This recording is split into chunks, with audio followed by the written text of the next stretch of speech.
निफाड तालुक्यामध्ये बिबट्याच्या संख्येमध्ये वाढ झालेली आहे आणि अनेक जणांवरती बिबट्याने हल्ले देखील केलेले आहेत।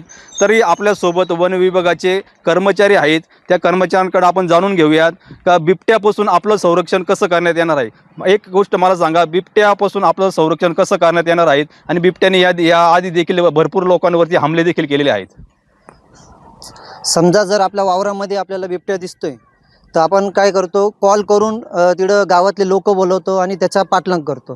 तर आपल्याला पाठलाग न करता त्याच्यावरती लांबून लक्ष ठेवून तो कोणत्या दिशेने जातोय, तो कुठं लपणार आहे हे आपण लांबून बघून आणि तात्काळ वन विभागाशी संपर्क साधून त्यांना कळवावे, जेणेकरून त्या बिबट्या आपल्यावरती हल्ला करणार नाही। याचं संरक्षण आपण केलं पाहिजे।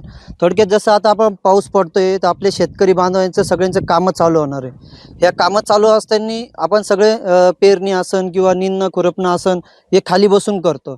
तर जेणेकरून बिबट्याला आपल्या कमीत कमी कमरा एवढं माणूस जर दिसला तर त्याला वाटतं आपलं भक्ष्य आहे, म्हणून तो हमला करतो। जेणेकरून ज्या भागामध्ये बिबट्या तुम्हाला दिसला आहे त्या भागामध्ये काम करताना तुम्ही काठी घेऊन एक माणूस उभा करा, जेणेकरून तो साईडला लक्ष ठेवून आणि बिबट्या तुमच्यावर हल्ला करणार नाही।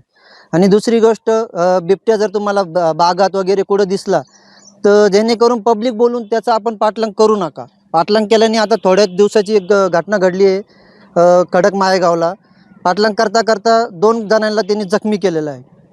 तर ही चूक आपण न करता वन विभागाला तात्काळ संपर्क करून त्याची माहिती देऊन आणि जेणेकरून आपल्या भागातले ते संरक्षण कसं होईल, आपल्या जनावरांचं संरक्षण कसं होईल याची माहिती घेऊन त्या हिशोबाने आपण त्याचं पाळीव प्राण्यांचं बंदिस्त करावा।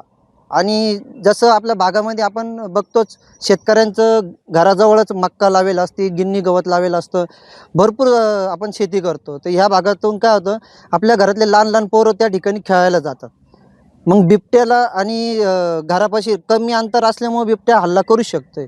तर जेणेकरून शेतकऱ्यांना एकच म्हणणं आहे आपलं का आपल्या घरापासून थोडं लांब काही पण पीक लावा, पण थोडं लांब लावा, जेणेकरून आपली सुरक्षा तुम्ही तुमच्या हाताने सांभाळू शकशाल, असं करा। आणि दुसरी गोष्ट राहिलं, तुमचं बिबट्या जर दिसला आहे, तुम्हाला रात्री पाणी भरायचं आहे किंवा रात्रीचं काही काम करायचं आहे, जेणेकरून त्या भागामध्ये जोडीदार घेऊन जा किंवा आपलं स्पीकर, ब्लूटूथ स्पीकर वगैरे असतं त्याच्यावरती गाणे वाजत चाला, हातात टॉर्च राहू द्या किंवा आपल्या हातामध्ये काठी राहू द्या, जेणेकरून बिबट्या जर समोर आला तर त्याच्यापासून आपलं संरक्षण होईल। Cameraman Swapnil sir, Ravindra Jadhav, LS Marathi, Lasalgaon.